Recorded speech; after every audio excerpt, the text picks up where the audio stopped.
Imagine digging into the ground in 1903 and suddenly finding a complete skull, buried for 10,000 years. That's exactly what happened in England. And what scientists discovered about that man's skin shattered everything we thought we knew about European history. Stay with me until the end, because this story completely changes the way you look at your own skin. In 1903, a worker was digging near a British cave when he hit something hard. It was a human skull, nearly intact, emerging from the ground as if it had been buried yesterday. Archaeologists rushed in. What they found was the most complete human skeleton ever discovered on British soil. They named that man the Cheddar Man, dating at least 10,000 years old. He was a hunter-gatherer, living in a Europe that was still icy, still wild. For more than 100 years, that skeleton sat in a museum without anyone asking the most obvious question: what did that man's face look like? Then, in 2018, scientists at London's Natural History Museum extracted DNA from one of his teeth. They used that genetic material to scientifically reconstruct his physical traits. The result made headlines worldwide. Cheddar Man had blue eyes, dark hair, and extremely dark skin, one of the darkest shades on the scale researchers themselves used. An Englishman from 10,000 years ago with dark skin and blue eyes, a combination that barely exists anywhere on the planet today. And he wasn't an isolated case.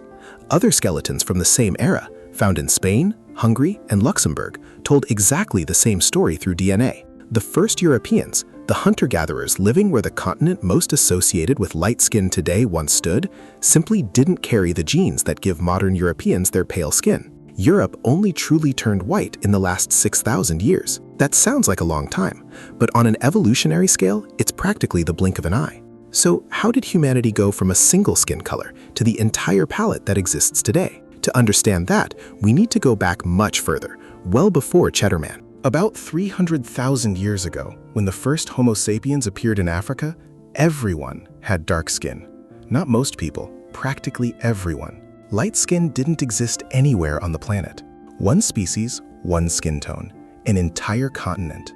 The oldest fossils ever found, at a site called Jebel Faroud in Morocco, are more than 315,000 years old. Fossils don't preserve pigment, only bone and teeth.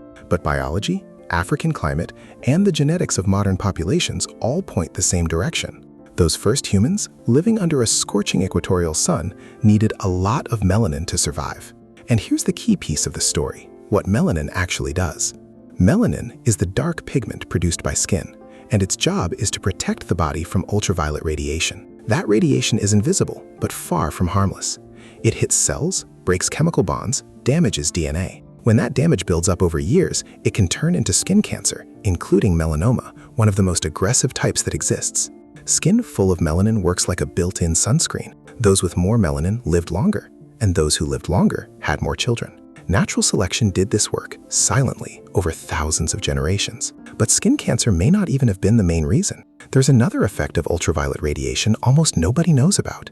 It destroys folate. Folate is an essential vitamin for forming new cells and crucial during pregnancy. It protects the baby's neural tube, the structure that becomes the brain and spine. When a mother's folate drops during pregnancy, the risk of severe malformations skyrockets. A light-skinned pregnant woman, exposed to strong equatorial sun, had her folate destroyed before she could even protect her baby. The children didn't survive, and her genes weren't passed on. Generation after generation, this brutal filter favored those with more melanin. In Africa, for hundreds of thousands of years, dark skin wasn't an aesthetic or cultural choice. It was pure survival. And that's how humans lived, looking much alike, until they began leaving Africa. This is where the story gets really interesting. Leaving Africa wasn't a single event. It was a slow process, with waves of migration over tens of thousands of years. Groups moved north, moved east, crossing Arabia, spreading across Eurasia. And as they moved to higher latitudes, the environment around them changed completely. The farther from the equator, the weaker the ultraviolet radiation. In the northern European winter, the sun sits so low on the horizon that UV radiation barely penetrates the atmosphere. And the game flipped.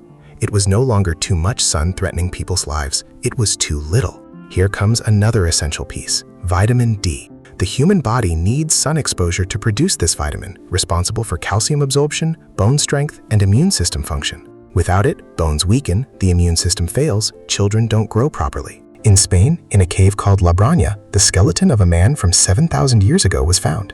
DNA sequencing of him, published in 2014 in the journal Nature, showed exactly the same pattern as Cheddar Man: dark skin, blue eyes. Light eyes arrived before light skin. That combination, which barely exists today, was for millennia the European standard. So what really changed? The shift happened through a specific migration around 9,000 years ago. Farmers coming from what is now Turkey and the Middle East began spreading across Europe, bringing a revolution with them: agriculture. And in their DNA, a genetic variant called SLC24A5, which reduced melanin production, resulting in lighter skin.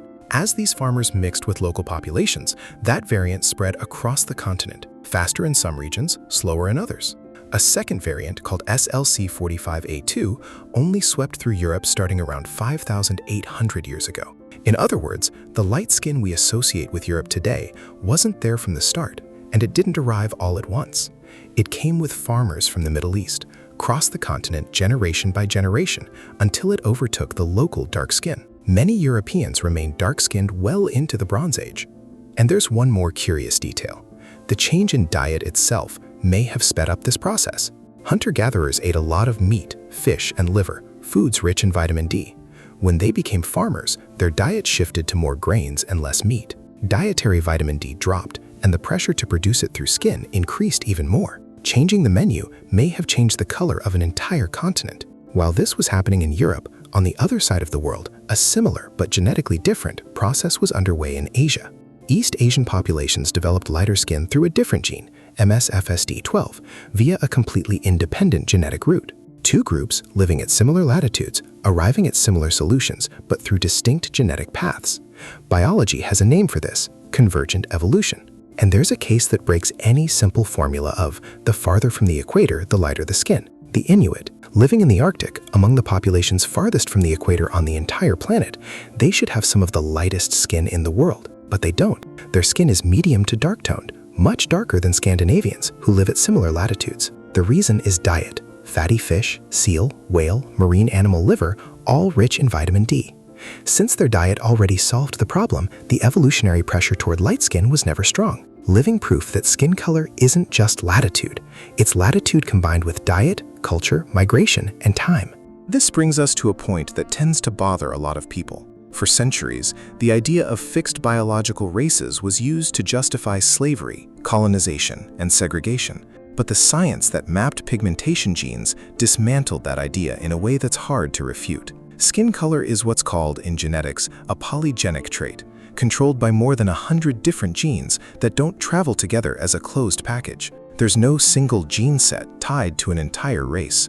In 2017, a study published in the journal Science, led by geneticist Sarah Tishkoff, analyzed African populations and found something revealing. Many of the genes associated with light and dark skin originated more than 300,000 years ago, even before Homo sapiens existed as a species.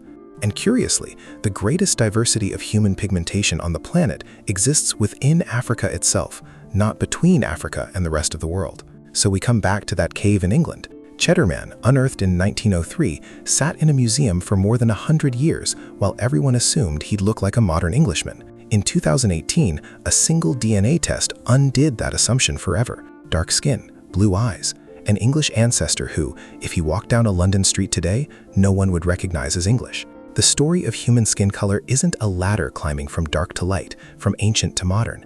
It's a complex web of migrations, mixing, pressures from sun and food built up over hundreds of thousands of years, producing the palette of tones found on any face today. Everyone with light skin, anywhere on the planet, descends from people with dark skin. That's not a metaphor, it's genetic fact. And that specific tone on your own hand doesn't put you into any fixed category. It only tells one story: which part of the world your ancestors lived in long enough for sun and food to leave a mark on your DNA. It's a record of address, not of identity. If even skin, something that seems so definitive, so inborn, actually changed several times throughout our history, it raises the question: what else do we believe is fixed that's actually just a phase?